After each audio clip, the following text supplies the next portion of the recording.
Okay, welcome to the third part of the lecture. हमने इसमें दो एग्जांपल सॉल्व करनी है। एक ये वाली एग्जांपल है, एक नीचे वाली एग्जांपल है। हम पहले जो है वो ऊपर वाली एग्जांपल को सॉल्व करते हैं। उसको मैंने स्टेटमेंट को मैंने कॉपी कर दिया वर्ड फाइल के अंदर। So let's try to solve this particular numerical. ठीक है, इसमें स्टेटमेंट में दिया हुआ है। सबसे पहले हम गिवन डाटा जो है साथ साथ लिखेंगे। उसमें क्या है कि water is flowing at a depth of 10 feet. ठीक है ना, पानी जो है उसकी बेसिकली दो जो मैं पहले पूरा पढ़ देता हूँ इसको ताकि फिर एक ही डाटा को लिखेंगे कि water is flowing at depth of 10 feet with velocity of 10 feet per second in a channel of a rectangular section. ठीक है, find the depth and change in water surface elevation caused by a smooth upward step in the channel bottom of 1 feet. What is the maximum allowable step size so that choking is prevented? Use head loss equal to 0. ठीक है, अच्छा अब उसने बोला हुआ है, मैं simple Urdu में पहले बयान कर दूं आपको कि दो क्रॉस सेक्शन है भाई साहब। एक ये वाला है और एक ये वाला है। ये क्रॉस सेक्शन जो है ये बेसिकली वो बताता है कि जी आपकी यहाँ पे डेप्थ जो है ना इस क्रॉस सेक्शन में वो 10 फीट है। पानी की जो गहराई है वो 10 फीट है। इस जगह पानी की जो गहराई है ना हम लोगों ने फाइंड करनी है।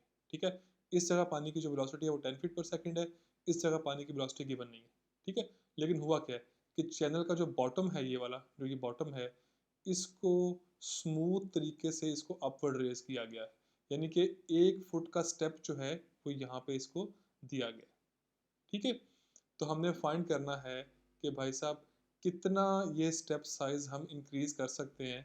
ठीक है, कि चोकिंग भी ना हो और फ्लो भी होता रहे। क्लियर है, मतलब what is the maximum step size, maximum कितनी स्टेप, ये भी 1 फीट का है ना, यानी कि मैक्सिमम कितना आप इसको ले जा सकते हो कि चोकिंग जो है ना वो नहीं होगी। क्लियर है ये वाली बात। गिवन डाटे में क्रॉस सेक्शन 1 का जो डाटा है उसको मैं लिख रहा हूँ y1, डेप्थ को मैं लिख रहा हूँ y1। ठीक है, वो इक्वल टू कितनी है, वो इक्वल टू है 10 फीट। ठीक हो गया, जो वेलोसिटी है मैं उसको v1 लिख रहा हूँ और वो इक्वल टू कितनी है, वो है equal to 10 feet per second. ठीक हो गया, चैनल जो है वैसे रेक्टेंगुलर है। फिर उसके बाद जो है वो जो आपका जो बॉटम पे उसने स्टेप लिखा हुआ है कि वो 1 फीट है।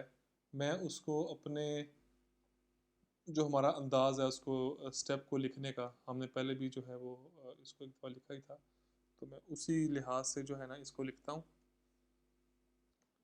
इक्वेशन में लिख दूँ या एडवांस सिंबल, चले देख लेते हैं, एडवांस सिंबल ही देख लेते हैं एक दफ़ा।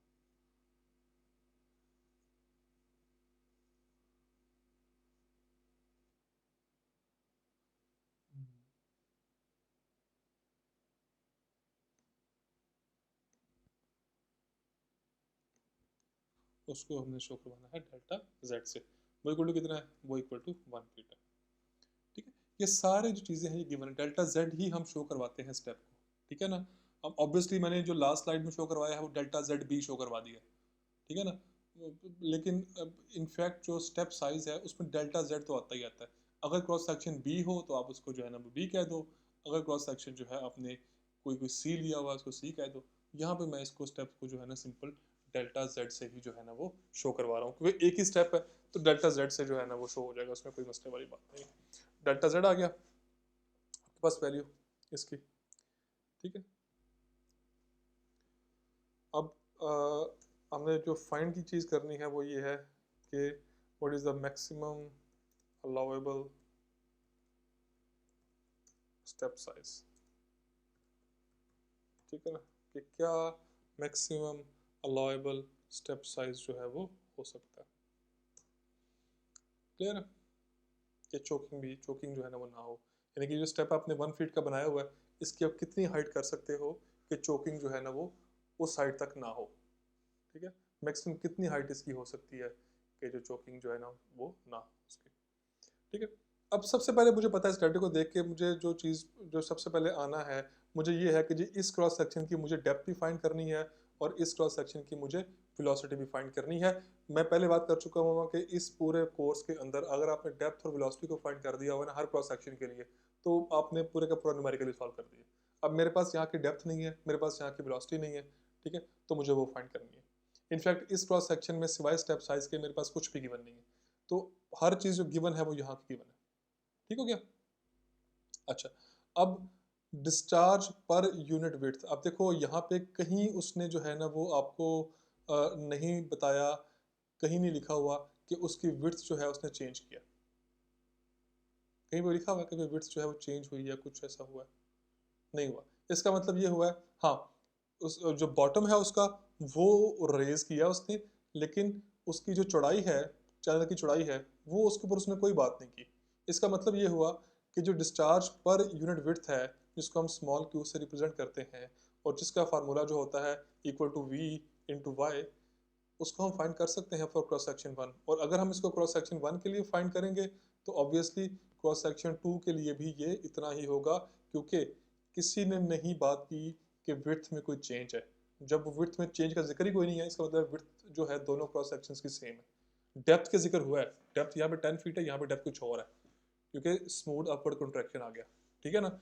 अदर देन दैट कोई किसी किस्म की जो है विड्थ के ऊपर बात नहीं की गई। इस वजह से हम कहेंगे कि डिस्चार्ज पर यूनिट विड्थ का मतलब यही है कि अगर विड्थ सेम है तो डिस्चार्ज पर यूनिट विड्थ जो है ना वो सेम ही होगा। ये कितना है? ये 10 है V1 की वैल्यू, और जो आपकी Y1 की वैल्यू है वो भी 10 है। तो ये कितना हो गया? ये हो गया 100 मीटर स्क्वायर पर सेकंड कर दो, या क्यूबिक मीटर पर सेकंड पर मीटर कर दो, आपकी अपनी मर्जी। यहाँ तक बात क्लियर होगी? वो भैया मिलीमीटर क्यों किया? ये फीट है, सारे यूनिट फीट में आना, ये फीट में आना, सॉरी मिलीमीटर कर दिया था। एनीवे, उसके बाद मैंने क्यू फाइंड कर दिया, अभी भी जो है ना मुझे नहीं पता इस चीज़ का। ठीक है? अच्छा, अल्टीमेट जो मेरा ऑब्जेक्टिव है वो क्या है कि मैंने maximum allowable step size find करना है कि जब चोकिंग जो है ना वो ना हो। ठीक है? अगर चोकिंग का आपने पता करना है, ठीक है, चोकिंग क्या होता है, what is the condition of choking, जब आपके चैनल की जो एनर्जी है, ठीक है, जितनी भी आपकी एनर्जी है वो किसके बराबर हो जाए? वो बराबर हो जाए क्रिटिकल एनर्जी के। ठीक है? ये हमें याद है, हमारे जहन में है। मैंने वैसे स्टेप लिख दिया, ये वाला न्यूमेरिकल का स्टेप नहीं है, वैसे मैं जो है ना लिख रहा हूँ अपनी आपको याद दिलाने के लिए कि जब भी किसी चैनल की एनर्जी जो है वो मिनिमम हो जाए या वो क्रिटिकल एनर्जी के बराबर हो जाए तो हम कहते हैं कि जी ये जो है ना इस चैनल के अंदर चोकिंग हो रही है। ठीक है ना? तो अब वो जो EC की वैल्यू है इस चैनल के लिए वो कितनी है, हम थोड़ा उसको फाइंड करने की कोशिश करते हैं। इस चैनल के लिए जो EC की वैल्यू है उसको फाइंड करने का जो फार्मूला है वो हमें सबको पता ही है कि EC जो है ना वो तो इक्वल टू होती है जनाब 3/2YC। मैं इधर इक्वेशन लिखूंगा यहाँ पे, क्योंकि ये इक्वेशन के साथ ही काम जो है वो सिंपल होगा।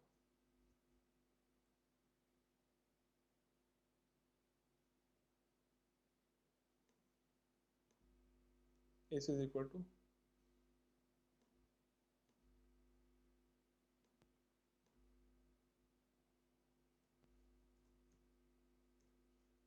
3/2YC।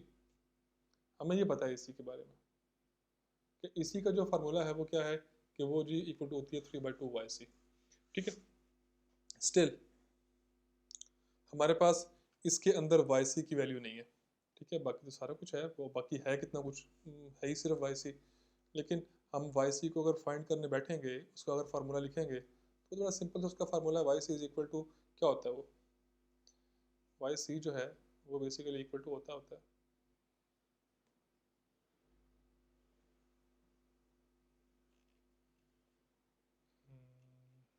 नहीं ऐसे आ गया,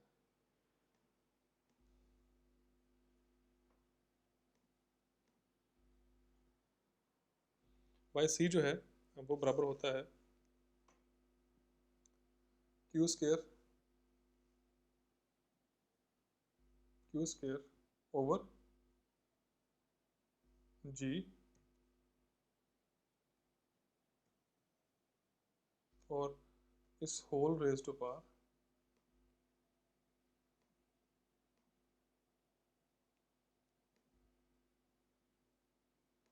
इस होल रेज टू पावर इस होल रेज टू पावर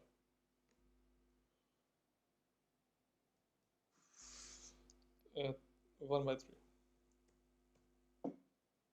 ठीक है ना? तो हमने बड़े चुपके से पहले क्यू जो है ना उसकी वैल्यू को फाइंड किया हुआ है। अब मसला हमारे लिए कोई नहीं बच गया। इसी इक्वेशन को जो है ना मैं कॉपी करके नीचे लिखता हूँ और फिर साथ में इसके टर्न बाय टर्न इसके वेरिएबल्स पुट करूँगा। ठीक, ठीक है,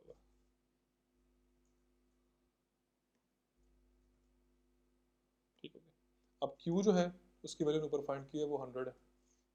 जी की वैल्यू जो है हमें पता है कि 32.21 ये के फीट में है। ये गलती मत करना, ये गलती तुम्हें से आम लोग करेंगे कि जी फीट के अंदर सारे यूनिट हैं और ये वैल्यू जो है 9.8 नहीं आती है, ये 32.2 आती है। ठीक है,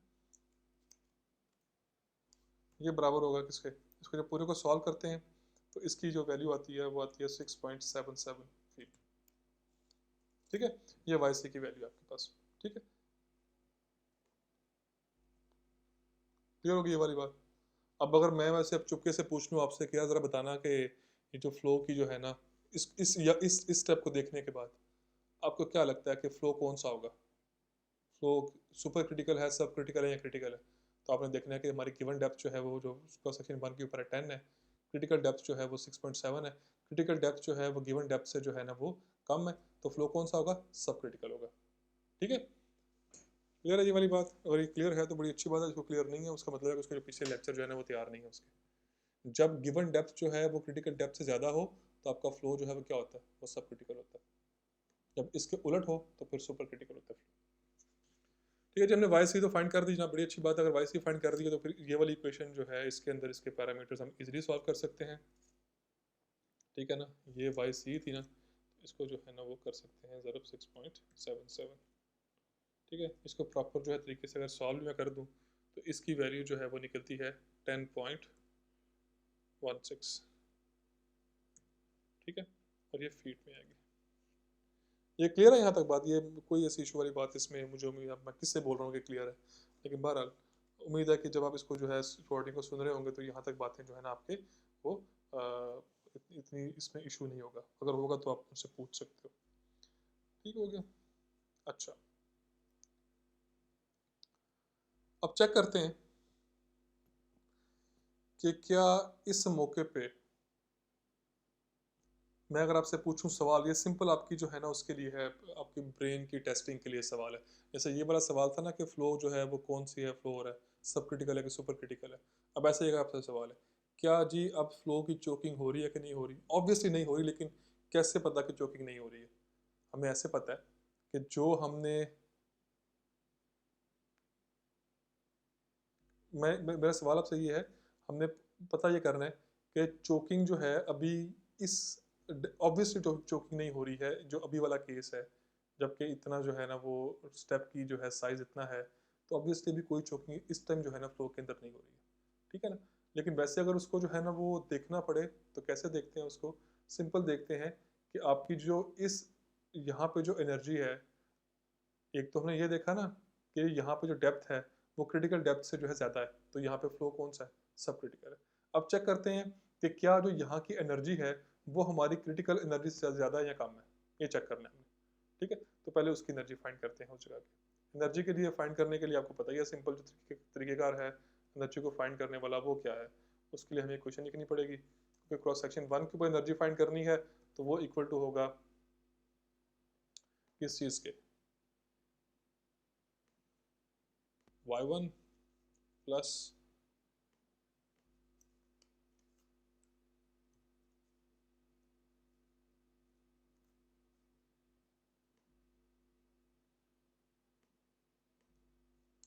ओ ये गलती हो गई मेरे से,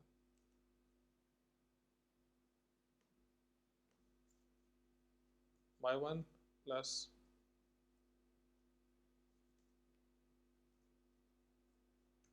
v1 का स्क्वायर ओवर 2g, इधर y1 मैं लिख देता हूँ साथ में ना। ठीक है ना, ये जी इक्वेशन है इसकी। अब इसमें सारी वैल्यूज़ जो है हमारे पास गिवन ही है ऑलमोस्ट, तो हम वो पुट कर देते हैं। y1 की वैल्यू 10 थी, ठीक है, v1 की वैल्यू हम लोगों ने जो है ना वो गिवन ही है, वो भी 10 है। ठीक है ना, 10 आ गया, उसके साथ में इसका स्क्वायर भी है तो यहाँ पे हम लिख भी देते हैं।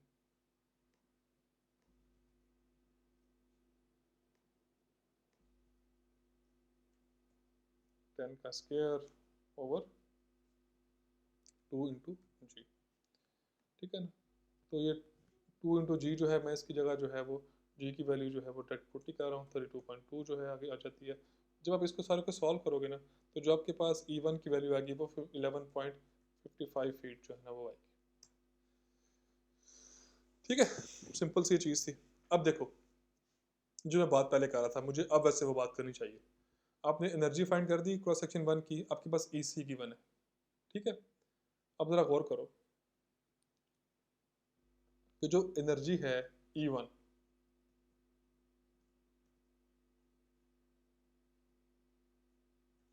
ठीक है, एनर्जी जो है E1 है, ये एनर्जी क्या ज़्यादा नहीं है जो आपके पास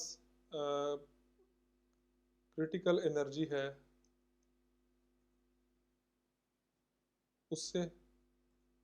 और अगर हम इसमें जो है वो साथ में इसके जो स्टेप साइज है वो ऐड कर दें अगर, अब आई नो कि ये कईयों को ये बात कंफ्यूज करेगी, लेकिन मैं इसको एक्सप्लेन करूंगा। ठीक है ना,